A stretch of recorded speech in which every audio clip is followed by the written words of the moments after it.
you in real time how I analyze and interpret a dream. How do I analyze a dream? Now, this method is one that I use and I've gained from other people too. Last night I had a dream I'm going to tell you about ever so briefly, and I'm going to show you how I work with that dream to break down the parts to take in the symbolism. Because here's the thing, you spend your waking life for the most part using your logical mind, going about your day, interpreting things, making decisions. And some of these we need the logical brain for. Understanding your dreams is more like using your intuition. You're using that intuitive, pattern seeing, creative side of your intelligence. Last night, I had a dream that I found 2 chicken eggs in a compost pile. In this compost pile, it appeared to be manure from some type of farm animal that they had piled up to compost. It was heating up, as compost will do when it's breaking down. The chicken at 2 different times had laid eggs, so I found those eggs in there. Side note here, oftentimes things that are happening in the collective or in our lives daily or in the time frame we're in will show up in dreams and be incorporated into the atmosphere, the scenery. We're nearing to Easter. Easter egg hunts are a theme. Here I'm finding eggs in this compost pile unexpectedly, and I'm thinking, oh, these chickens laid the eggs somewhere else. So the first one I could tell had been laid that day or the day before, very fresh. The next one I found had been there for a while. Part of the egg was cracked. And I thought, ooh, this egg might not be good anymore because it's cracked and it's in a compost pile. Sidebar again, as you're listening to this, if there are connections you're making or things that you're thinking about that I don't address, tell me, because there are probably more than one message or meaning happening in stream. I've already incorporated and found a few, but you might see and open my eyes up to more. This is also why it's so much fun to have a dream group or take a class with other people, because you get to share other perspectives and see new things. And then the person who had the dream gets to look at that and see what you want to do with it. I'm teaching a class next month at Green Heart Awakening in Pendleton, South Carolina. If dreams interest you, you should definitely attend. If you're not local to me, I have an online version that you can take as well. I pick up these eggs, I gather them. And so these are fertilized eggs. The one that has the crack, I dump out the manure or whatever from the compost pile. All the gunk dumps out, and I can see that the inner membrane that protects what's inside the egg has not been broken. And so I realized, okay, this egg might actually be okay. Both of these eggs were fertilized. And then as I take them and do whatever happens next, that part wasn't important to the dream. Apparently, the eggs hatch.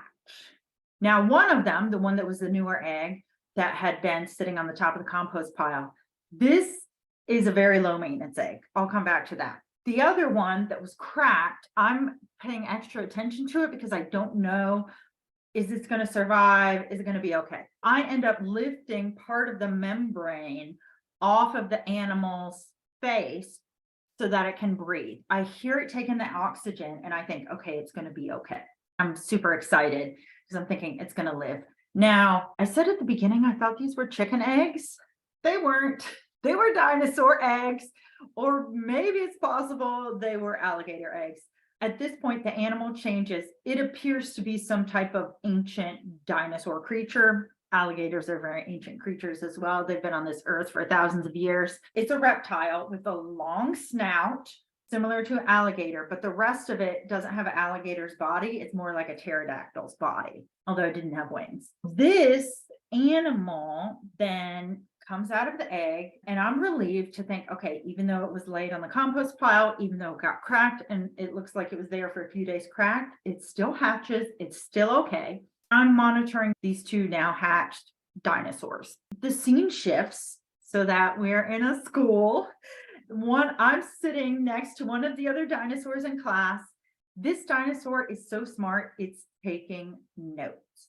And I'm paying attention to this dinosaur because I'm noticing that egg was cracked, so I'm worried about its health. But as it has been born, I'm realizing this dinosaur might be a little bit more to handle than I had initially perceived. So I'm going to need to manage this dinosaur and keep a close eye on it. Let me give you the context to the rest of my life going on right now. I have a new book that has come out recently, Talk to the Trees, which is he's been reading it, loves it. They say it's a treat. It's exciting. They're connecting to nature so much. They love reading it. You can buy it on Amazon, paperback or Kindle version. It helps you immerse, talk to the trees. This book being in the world is causing me to shift my business a little bit. And in a way, it's reminding me of when you have a baby, you got to suddenly have a place for it to sleep, a place to change diapers, at some point, a high chair. You have to rearrange the things in your life to fit this new creature, this baby. That's what this book is doing in my business. I'm having to rearrange my business model, rearrange how I see things so that this book can kind of be added to the mix and be incorporated. And knowing this, the past few days, I've been putting the question out and being receptive to the answer. What does this mean? What is the best way for me to share this book? How is this book going to create money for me? Or what is the main way that my business is creating money right now? So how can I best serve people with this book and my gifts? That has been the question for me that I've been posing and then being openly receptive to what are the things that come up. So immediately this morning when I woke up, I thought to myself, this dream of the 2 dinosaur eggs is about this book and my business. It's about my gifts and how I bring them to the world. But then let me tell you, this morning, first thing I did after I wrote down my dream was I spent the next 10 or 15 minutes thinking about the dream, feeling it. And I don't think about it in the way that like I might solve a math problem.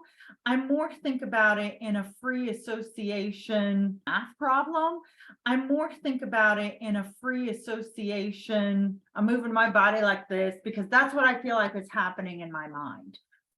I just kind of flow and see where my thoughts go when I think about the elements in my dream. One of the first things I thought was there's 2 things in the dream, 2 eggs. I thought they were one thing, they were another. And this thing that they were is ancient. So the current idea that I'm working with is essentially my business is going to have 2 main parts to it, but both of them are going to be ancient like formats or ancient representations. And actually, it wasn't even until I'd been thinking about it for a little while that I thought, well, books are ancient. Books have been around for practically as long as we have. Even when we didn't exactly have books, we had cave paintings, we had pottery that we put things on, we had stories. Maybe more broadly than books, it's stories. And one of these elements of my business is a lot more fragile and or needs my attention, whereas the other one, the other dinosaur, it kind of is just doing its own thing and I just need to tend to it a little bit. Invite you to tell me, what are some of the things that me talking about this dream have sparked for you? I'm so excited to tell you about the newly released Talk to the Trees, written by myself, Rachel Strivelli. Talk to the Trees is a short book connecting to the wisdom of the trees, actually literally talking to them, metaphorically talking to them, learning from the wisdom of these elder beings.